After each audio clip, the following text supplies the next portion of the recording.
तो पहले हमें क्या समझना होगा? पहले हमें एक चीज़ को समझना है जिससे हमें बाकी चीज़ें कंप्लीट होंगी। लेट्स सपोज मैं यहाँ पे लिख रहा हूँ प्रिंट, और इसमें लिख देता हूँ डबल कोट्स में पाइथन, फिर एक लिखता हूँ प्रिंट, उसी तरह से फिर डबल कोट्स में लिख देता हूँ क्लास। अब मैं इसको सेव करके रन करने जा रहा हूँ। तो आप देखें पाइथन ऊपर वाली लाइन में प्रिंट हुआ और क्लास नीचे वाली लाइन में प्रिंट हुआ, जबकि मैंने किसी भी प्रिंट को नहीं कहा कि आपने न्यू लाइन पे जाना है या नहीं। इट मीन्स कि जो हमारे पास प्रिंट होता है ना, ये बाय डिफ़ॉल्ट न्यू लाइन पे लेके जाता है हमें ऑटोमेटिक। तो अगर अब मैं इन दो लाइनों को डिलीट करना चाह रहा हूँ, अगर हम यहाँ पे भी इसी चीज़ को देखें तो ये क्या कर रहा है, जब ये प्रिंट करवाता है तो ये ऑटोमेटिक न्यू लाइन पे लेके चला जाता है। अब इसको रोकने के लिए हमें क्या करना पड़ेगा? एक एंड पैरामीटर है, वो लगाते हैं। इसका मतलब क्या होता है, यहाँ मैं कमेंट करके लिख देता हूँ, what you want instead of new line. इसका मतलब ये होता है, मीन आप नई लाइन पे जाने की बजाय आप क्या चाहते हैं यहाँ पे, तो उसके लिए आप क्या करते हो, एंड इक्वल टू लगा देते हो। मैं अगर दो डबल कोट्स के बीच में स्पेस देता हूँ तो क्या होगा, स्टार प्रिंट होने के बाद उसी लाइन पे ये एक स्पेस दे रहा है। अभी हम इसको सेव करके रन करते हैं और इसकी आउटपुट को देखते हैं। अभी देखें सारे स्टार जो हैं वो एक रो की शक्ल में आ गए, जो कि पहले कॉलम्स की शक्ल में आ रहे थे, एक कॉलम बन रहा था। अब हम क्या चाहते हैं, अब हम यहाँ पे एक और प्रिंट लिखेंगे, यहाँ पे लिखते हैं एक और प्रिंट, और वो खाली लिख देंगे।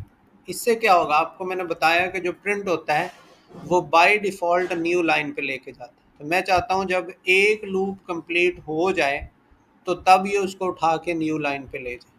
अब ज़रा इसको रन करके देखते हैं। एक मिनट, इंडेंटेशन थोड़ी ज़्यादा हो गई है,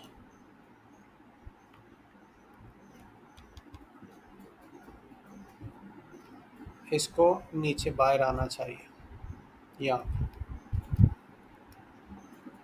अब देखें हमारे पास अब ये क्या बन गया, एक पूरा मैट्रिक्स बन गया, एक टेबल बन गया, 4 4 4 और 4, मीन ये 4 by 4 का पूरा एक मैट्रिक्स बन गया। होप सो अब आपको ये समझ आ गया। अब इसको मुझे कम या ज़्यादा करना है तो मैं यहाँ क्या करूँगा, नंबर ऑफ़ रोज़ को या नंबर ऑफ़ कॉलम्स को चेंज करूँगा। मैं सपोज यहाँ पे लिख रहा हूँ 2, तो इससे हमें पता चलेगा कि रोज़ में चेंज आया या कॉलम्स में। तो देखें पहला लूप जो है, जैसे मैंने बताया कि ये रोज़ बनाता है, और दूसरा क्या बनाता है, कॉलम्स बनाता है। अब 2 रोज़ बनी हैं और 4 कॉलम्स बने। इसी तरह मैं अगर यहाँ पे 5 कर दूँगा तो ये 5 कॉलम बना देगा। तो अब ये 5 कॉलम बन गए, लेकिन हमारे पास रो स्टिल 2 हैं। तो होप सो आपको ये बात समझ आ गई होगी कि नेस्टेड लूप में हम एंड को किस लिए यूज़ करते हैं और क्यों यूज़ करते हैं। अगली एग्जांपल हमारे पास नंबर पैटर्न्स की है। उसमें हम बजाय स्टार्स प्रिंट करवाने के हम नंबर प्रिंट करवाना चाहते हैं। तो सेम इसको भी उसी तरह से लिख लेते हैं। अब यहाँ पे 2 या 3 की रेंज देने के बजाय हम 1 से 4 तक की रेंज कर लेते हैं, और दूसरी भी 1 से 4 तक की रेंज कर लेते हैं। अब जहाँ पे मैंने स्टार लिखा हुआ है, यहाँ पे मैं क्या करता हूँ, अपने वेरिएबल को दे देता हूँ। अब वेरिएबल को समझना है, मेरे पास दो वेरिएबल हैं, एक ए है और एक बी वेरिएबल है।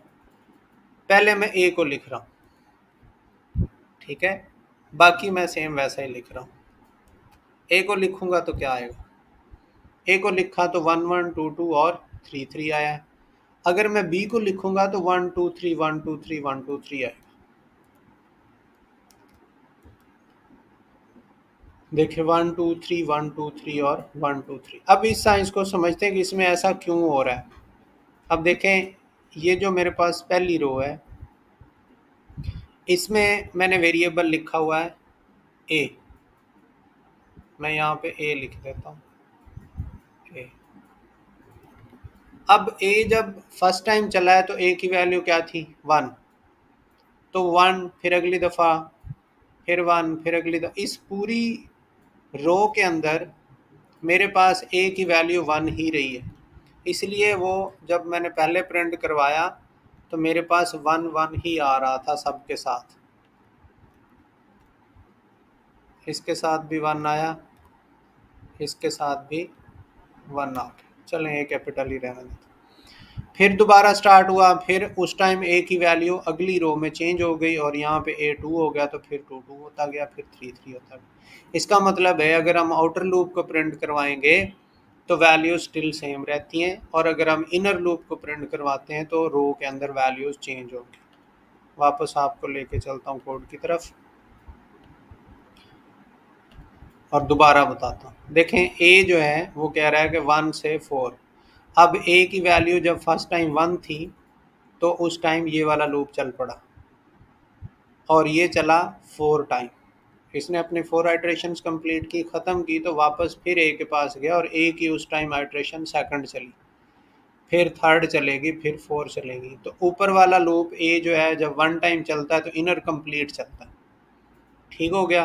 फिर जब इनर कंप्लीट हो जाएगा फिर आउटर 1 से 2 2 हो जाएगा, तो तब इनर फिर 2 टाइम चलेगा। तो मीन आप ये कह सकते हैं कि ये 4 by 4, 4 multiply by 4 16, total 16 time इसने चलना है। तो ये एक नंबर वाली एग्जांपल्स भी आपको पता चल गई। उसके बाद हम मल्टीप्लिकेशन वाली एक एग्जांपल करके देखते हैं। उसमें रेंज हम थोड़ी सी बढ़ा लेते हैं, हम इसको भी 6 कर लेते हैं, इसको भी 6 कर लेते हैं, और अब ए और बी को मल्टीप्लाई करके देखते हैं। ए मल्टीप्लाई बी, और बाकी प्रोसीजर सेम रहने देते हैं।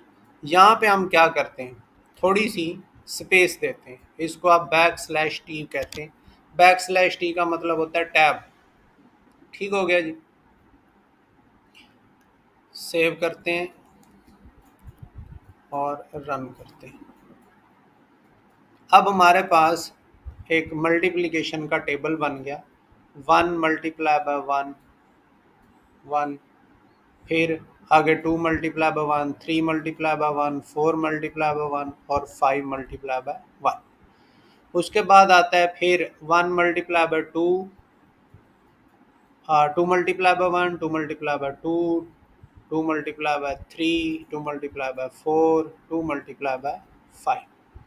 फिर इसी तरह 3 1, 3 2, 3 3, 3 4 और 3 5। फिर आ जाएगा 4 1, 4 2, 4 3, फिर 5 1, 5 2, 5 3 एंड 5 5।